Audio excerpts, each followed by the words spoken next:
you think about this Gang of Four? I think it's a fantastic Gang of Four, maybe the greatest ever. I'm thinking minority and the survivalist course, then whatever happens to America, I won't be affected. This is what I'm imagining about a year from now. I'll be doing a phone interview with CNN where they'll say, "You knew the suspect, Mr. Stoli, didn't you, at one time?" And I'll Has be his saying, big beard. "Yes, I remember him before he took to the woods." Are you All going to right. grow all that facial hair and be the real mountain man? It's all gray. I just look like an old mountain, you know. Or Santa Claus? Yeah, I've already done Santa Claus. Thank you. nice. I've had that gig. Nice quite a few observation. times. That's what every man wants to hear. Yeah. I grow a beard on like Santa Claus. I'm sorry, Stephen. All right. On that note, let's listen in. Pull on your headphones, please, to the other night's Republican presidential debate from the Reagan Library. Speaking of job creation, here are those two giants of job creation, Mitt Romney and Rick Perry. Cut 6 now.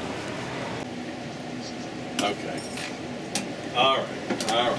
So it's come down to, we are told, these two. My daddy can beat up your daddy. Yeah. Exactly. Yeah. But can you tell them apart visually? Oh, yeah. They look pretty similar. Well, what do you think? President, Is it down to these two, or is that premature to say? I think it's premature. You do? Yeah, So I who think, else is in the mix? well, no, I think Romney will lead the pack. I think at some Not point leading Perry. it now. Well, but it's early. I think at some point though Perry will implode. And what will he implode on?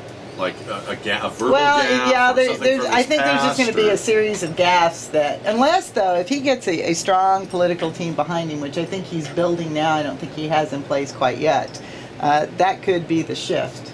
But, So I don't know what you're saying now. well, I mean, I think, My daddy can beat up your daddy. It could be it could be either one of them, or it could be somebody else. no, I think Romney's a serious contender. I agree. I think Perry's in the race. I agree. But I don't think he'll finish. Interesting. Steve? Oh, I think it's them two right now, and I don't know what would knock each of them off. They're kind of appealing to the same job creation issue. I don't see Michelle Bachmann coming along No. and doing anything different. And I don't know who Huntsman.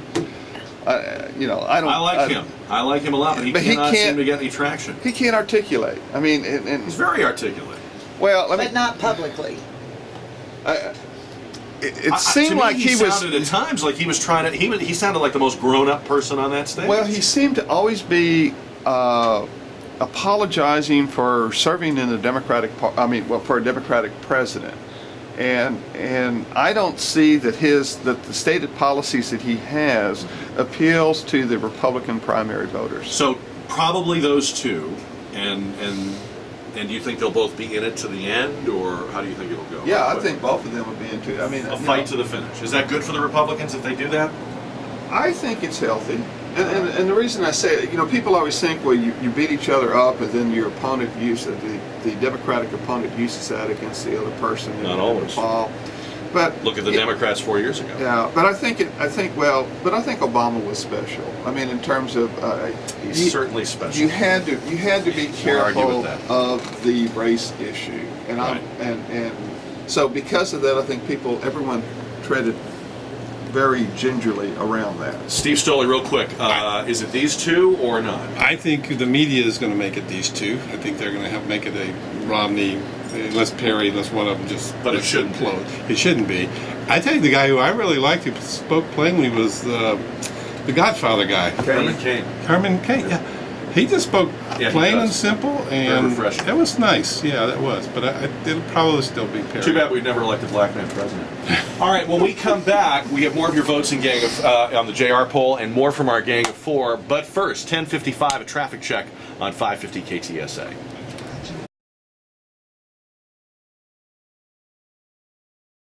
Can you grab a couple of things off the printer, 2 or 3 articles off the printer?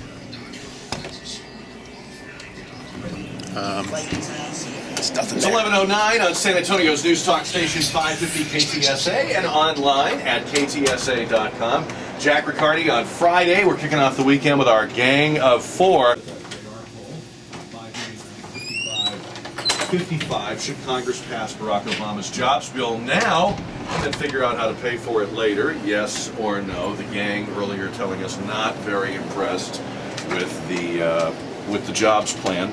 You know, we were talking about the presidential debate, the Republican presidential debate. There's a guy whose name comes up, and he's sort of in the middle of the pack when they ask Republican voters, who do you want to see? And it's Rudy Giuliani. He's not running. He hasn't declared he's running. He has said he's thinking about running. It's always been interesting to me, and there was a column about this recently. He was, on September 11th, 2001, and the days that followed, one of the most admired political leaders of our lifetime. And he ran for president, very unsuccessfully. And even this year, when he's not running, 8, 10, 12% of Republicans say he would be their choice. And the columnist, Seth Mandel, was saying, in a way, that's the way we say thank you. That's the way people say, we're not going to forget this guy. We appreciate what he did. We may not be ready to make him president, but there's a very healthy percentage of people who are still, deeply impressed and moved by what he did. Why doesn't Stephen Stoli, why doesn't the heroics of that day and the days that followed, why hasn't that translated to the presidency for Giuliani? I think, and he was a great figure. I mean, if this was a movie script, yeah, he would go on to become the president. Well, I think they found out he's probably more liberal than most Republicans are. He has agendas that are a little bit different from the staunch conservative Republicans, and he probably just didn't carry the message over. Sometimes heroes don't talk as well. They don't. You get them out of the line of fire and battlefield and stuff like that. I think a lot of it, though, is his personal life was in a bit of chaos post 9/11, when he was going through the divorce and his kids were, hitting the limelight. And I think that had an effect on his potential campaign. And I don't think he wanted his personal life drug out in the political arena. You wonder, though, if that really should even matter. I mean, on 9/11, people weren't watching him going, I wonder what his politics are, right? Yeah, but I think also it was a function of the strategy he employed, because I think didn't he bet all his chips on Florida? Right. And so, in other words, he made political mistakes. No? Yes, in other words, the strategy was bad, and so by the time that he thought he'd be able to make a big splash, others had taken the limelight, and he kind of got lost in the crowd. Much as you're talking about what may be happening with some of the candidates. But we always say we're looking for the the great American hero. We always say we want someone in the presidency who is larger, if you will, than these people we've elected. These people we elect in contemporary times, the presidency almost seems to make them smaller, not greater. And you just wonder, I'm not endorsing Rudy Giuliani, I'm just thinking out loud, why is it that a set of qualities that was so moving and impressive to so many people doesn't trump all of these other, well, I don't like his position on abortion, or well, he put on a dress one time, or well, he was divorced. I mean, you would think that performance, if I can call it a performance, that composure and comportment would trump everything else. The flip side of that, though, maybe things we don't even have access to. Maybe he didn't want the job. Maybe he had the foresight to look ahead. Like he ran, but he didn't really have the fire in his belly. I want to see what's happening. People are requesting I do this, I'm going to do this. Right. But he may be smarter than we think, because if he was looking at the big picture of where the economy was heading, what was happening in U.S., the political environment as a whole, the wars, he might have been thinking, ooh, that's not what I want to do, and just quietly bowed himself out of that. I would think that's what great leaders would do, is this isn't something I can lead. I'm not going to. So that seemed like a better idea on paper than in reality.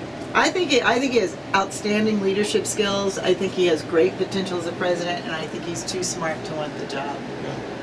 Which is not good news for the rest of us. If that's how people who are smart and capable look at the job, we're in trouble. What does your gut tell you, all of you, about these rumors and reports of a threat that may be a plot that may be underway? I mean, on the one hand, you have to think 10th anniversary, they're going to try something. But these reports that we're hearing this morning, what does your gut tell you about these, Steve? Well, to me, if they really want to do something, I would do it the day after the 11th, when you've let your guard down. To me, because that's how they hit us the first time. Our guard was down, And if we go through 9/11, you picked the insignificant day. Yeah. 9/11 was an insignificant day at the time. right. And so you go the day after, and then you hit them when people are going, okay, we made it through, nothing happened on 9/11. Well, what about 9/12, 9/13, 9/14? Cathey, you were in the FBI, you got a law enforcement background, you got a good sense of these things. I mean, on the one hand, it's very intuitive that the holiday or the anniversary would be a target. New York would be a target, Washington would be a target, but on the other hand, to kind of piggyback on what Stephen Stoli is saying, these are the most protected, most hardened of all targets. Well, and if you listen carefully to as they talk to us, you know, they're releasing this information now because they want everyone to be vigilant and pay attention. It's been going on all along. Right. This isn't anything new. It's new in the news, and you do want people to pay attention. And we tend to think, as Americans, we tend to believe the best in the person sitting next to us, and we don't think like terrorists, and we don't think in terms of my job when I leave the studio is to park my car in the parking garage at North Star Mall and blow it up, which is how they think. And they are, I think, along with Stephen, you know, they're looking at well-populated areas but insignificant locations that really will have an impact in the gut of America. And while New York and Washington, D.C. certainly always will be targets, I think there are other targets out there like Las Vegas and areas of Los Angeles that have great potential and great interest for these terrorists. And there's a lot of information that floats out we never hear about. Would it even be more shocking to choose a heartland city, one of those places where people, quote unquote, never thought something like this would happen? I mean, if you think through, for example, the horror of Columbine, part of the horror of it was in a quiet, safe, smaller town or community.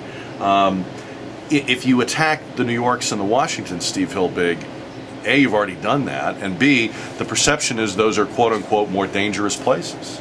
Yeah, I mean, I think what you are indicating is that if I'm a terrorist and I want to create the maximum discombobulation among the public, then I would strike at places where people think I'm not could safe never happen. anywhere. Right. Well, I'm not safe anywhere. Right. You know, so if it happens in places other than the expected places, Right. then that leads to that thought. And as to whether you do it on 9/11 or 9/12 or whatever, you already had a 9/11. You don't need another one. And it's you interesting. You pick another date and get after it, and You know, I was it'll one have of the the same rabid effect. fans that showed up at the UTSA football game last week, which, by the way, was incredible. But and I took a morning jog on the river before the game, and I You walk saw. on water? You didn't know?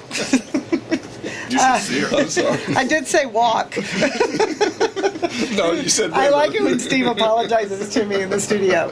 But what struck me as odd was I saw the security detail leaving to go to the Alamo Dome from various places. I think they brought some people in, and they were leaving some of the hotels.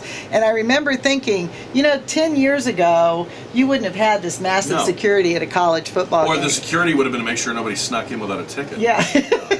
But and I am proud to say, as a downtown resident, I rode my bicycle to the Alamo Dome for the game, which is the smartest You thing. are killing me. Oh, it was great. Jogging, But- riding her bike. And yet, look at me.